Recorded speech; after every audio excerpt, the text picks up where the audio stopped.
When I saw my late father resting in a casket, I asked myself this question: why doesn't he look himself? Why is his hairstyle different from his usual style? And what is with the heavy makeup? I didn't get a chance to decide how his final look should be, and this has remained as one of my regrets ever since. Before I know it, I was drowning in a sea of duty a bereaved daughter had to take on. Ensuring that the funeral runs smoothly, funeral attendees are fed, and most importantly, my mom is being supported. The 7 days wake went by so quickly, and it was only at the end that I realized I didn't even have a second to be one with my grief. When someone dies, there's often a gap, the space between the last breath until the family sees them again. In Singapore, when we lose our loved ones, their body is transferred from the hospital to the funeral home. And the next time we see our loved ones, they are already resting in the casket. We don't get a chance to hold their hands, stroke their face, or even comb their hair. And by now, our friends and relatives and maybe colleagues would have all gathered at a funeral venue, leaving you with no private time to spend with your loved ones. We also don't get the chance to decide how their hairstyle or their makeup should be. This is our loved ones, but yet we don't get time, space, and no say at all. In today's world, everything moves so quickly, even funeral. One moment we are grieving, and the next we are expected to plan, to decide, and to say goodbye. All this while our hearts are still catching up with the loss.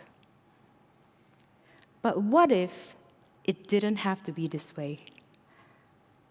What if we can transform funeral from being rushing and uncertainty to calm and connection?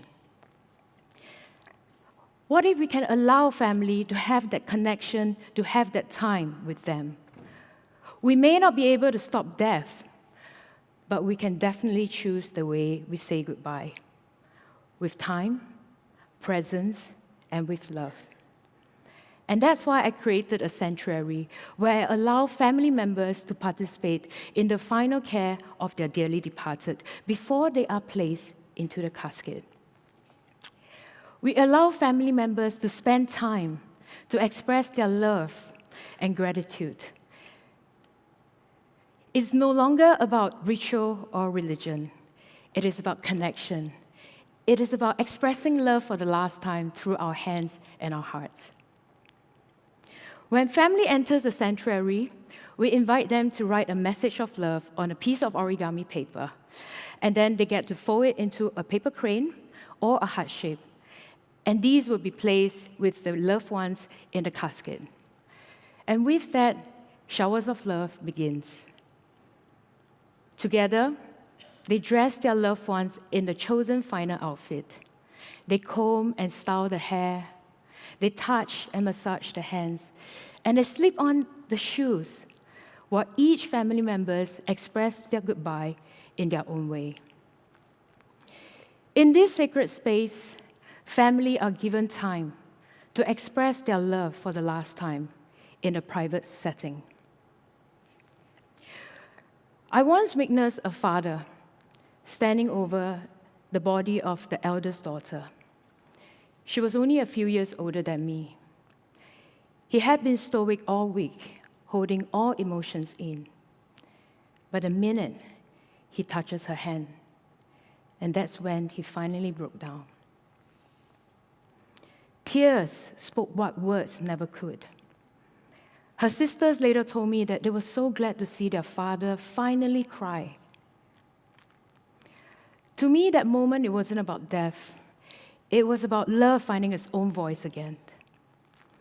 I also witnessed parents who have to cradle their fallen little angel for the last time, as they stroke the face, hold the tiny hands, and sing lullaby softly.